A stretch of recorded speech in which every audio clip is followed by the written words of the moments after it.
ইউরোপীয় ইউনিয়ন যে ৩৪টি খনিজকে গুরুত্বপূর্ণ বিবেচনা করে তার ২২টি আছে ইউক্রেনে। এসবের মধ্যে শিল্প ও নির্মাণ খাতে ব্যবহৃত উপাদান, ফেরোঅ্যালয়, মূল্যবান ও লৌহজাত নয় এমন ধাতু এবং দুষ্প্রাপ্য অনেক মৌল রয়েছে। এসব অব্যবহৃত খনিজ সম্পদের পরিমাণ কয়েক ট্রিলিয়ন ডলার। তবে এগুলো উত্তোলন এত সহজ হবে না বলছেন বিশ্লেষকরা। দর্শক, আরও জানাচ্ছেন মাহফুজুর রহমান।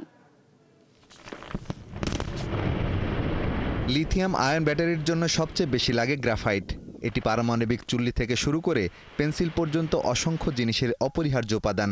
ইউক্রেনের ভূতাত্ত্বিক জরিপ সংস্থা বলছে বিশ্বের মোট গ্রাফাইটের ৬% রয়েছে তাদের কাছে।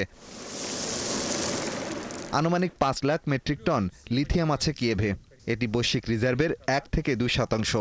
ইউরোপের সবচেয়ে বড় টাইটানিয়াম রিজার্ভও ইউক্রেনে, যা দিয়ে আগামী ২৫ বছর যুক্তরাষ্ট্র ও ইউরোপের চাহিদা মেটানো যাবে।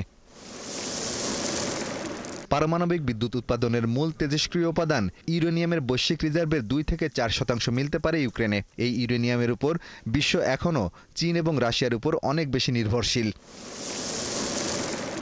টেলিভিশন ও আলোকসজ্জার জন্য গুরুত্বপূর্ণ ল্যান্থানাম ও সিরিয়াম, বায়ুবিদ্যুতের টারবাইন ও বৈদ্যুতিক গাড়ির ব্যাটারিতে ব্যবহৃত নিওডিয়াম এবং পারমাণবিক শক্তির অপরিহার্য ইরবিয়াম ও ইট্রিয়ামের মজুদ আছে কিয়েভে। তবে ইউক্রেনের ১/৫ এখন রাশিয়ার নিয়ন্ত্রণে।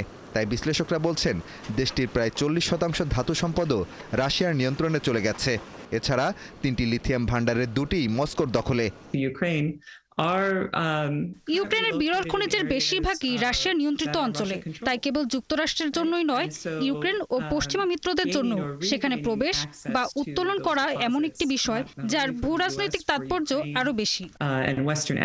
এদিকে যুক্তরাষ্ট্রে দুষ্প্রাপ্য ধাতু খনি আছে মাত্র একটি, সেটিও প্রক্রিয়াজাত করার সক্ষমতা তাদের নেই। তাই যুক্তরাষ্ট্র যত দুষ্প্রাপ্য মৌল আমদানি করে তার ৭০% আসে চীন থেকে।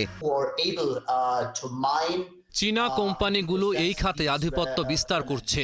রাজনৈতিক স্তরে বলা সহজ, তবে এগুলো উত্তোলন এত সহজ নয়। বাস্তবতা হচ্ছে যুদ্ধ চলাকালীন কোনো কোম্পানি, অর্থাৎ আমেরিকান, ব্রিটিশ বা জার্মান বা অন্য যে কোনো কোম্পানি এখনই এটি করতে সক্ষম হবে না।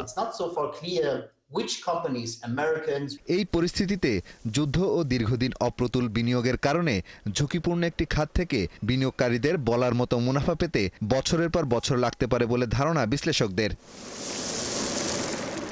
মাহফুজুর রহমান, ৭১।